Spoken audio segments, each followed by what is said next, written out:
Shalom, Betani Batam Community bertemu kembali dengan kami dalam program 5 Menit Penuh Harapan. Hari ini kita akan melanjutkan renungan kita dari Matius pasal 5 ayat 37. Sebuah pesan yang penting kepada kita. Matius 5 ayat yang ketiga maksud saya. Matius 5 ayat yang ketiga. Firman Allah berkata, "Berbahagialah orang yang miskin di hadapan Allah, karena merekalah yang empunya kerajaan surga." Bapak Ibu Betani Batam Community, jika kita melihat Injil Matius, yang dimaksud miskin adalah miskin rohani.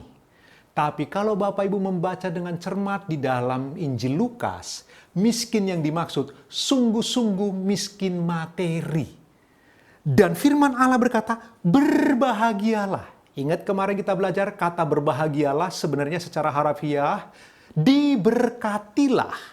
Tetapi dalam bahasa asli secara harafiah artinya adalah sudah diberkati. Orang yang miskin jasmani di hadapan Allah.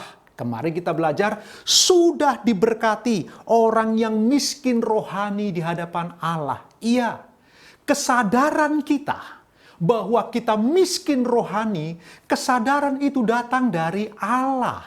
Sehingga sesungguhnya waktu kita sadar bahwa kita miskin rohani di hadapan Allah, itu sendiri sebuah berkat bagi kita.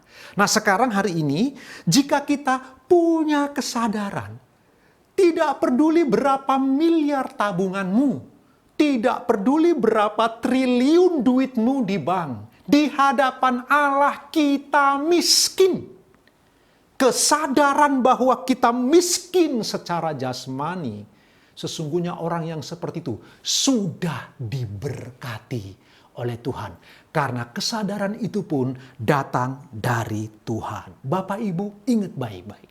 Di hadapan Allah siapa yang kaya rohani? Di hadapan Allah siapa yang kaya jasmani? Karena itulah Matius mengatakan diberkatilah, sudah diberkatilah orang yang miskin di hadapan Allah. Baik miskin rohani maupun miskin jasmani. Kenapa? Karena orang-orang seperti itulah yang empunya kerajaan surga. Orang-orang yang punya kesadaran. Yang mendapatkan kesadaran dari anugerah Allah. Bahwa mereka miskin di hadapan Allah. Orang-orang yang seperti itu telah terberkati. Tahukah Bapak Ibu? Sesungguhnya siapapun yang tidak menyadari bahwa dia miskin di hadapan Allah, sesungguhnya sedang jatuh ke dalam dosa yang sangat dalam. Orang yang tidak menyadari bahwa dia miskin rohani di hadapan Allah, sedang jatuh ke dalam dosa yang sangat dalam. Orang yang tidak menyadari bahwa dia miskin jasmani dibandingkan dengan Allah, di hadapan Allah.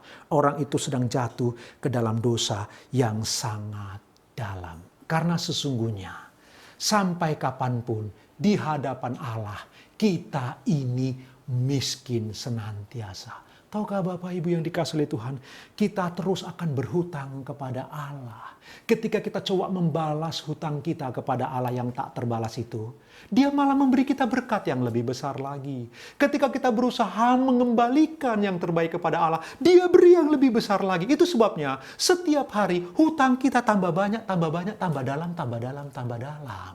Karena itu setiap kita miskin di hadapan Allah. Tidak ada satu orang pun di dunia ini yang kaya di hadapan Tuhan. Semua kita, baik secara rohani maupun secara jasmani, kita miskin di hadapan Tuhan. Karena itu, Betani Batam Community, ketika hari ini engkau merenungkan firman Tuhan, berbahagialah, diberkatilah mereka yang miskin di hadapan Allah. Karena mereka lah yang empunya kerajaan surga. Jika engkau punya kesadaran bahwa engkau miskin rohani di hadapan Tuhan, engkau miskin jasmani di hadapannya, engkaulah orang-orang yang terberkati. Karena pikiran-pikiran baik itu pun datang dari Allah Roh Kudus. Engkaulah pemilik kerajaan surga. Itulah tipikal ciri-ciri orang yang memiliki kerajaan surga, yang selalu sadar bahwa dia miskin di hadapan Allah. Tuhan memberkati Betani Batam Community. Selamat beraktivitas.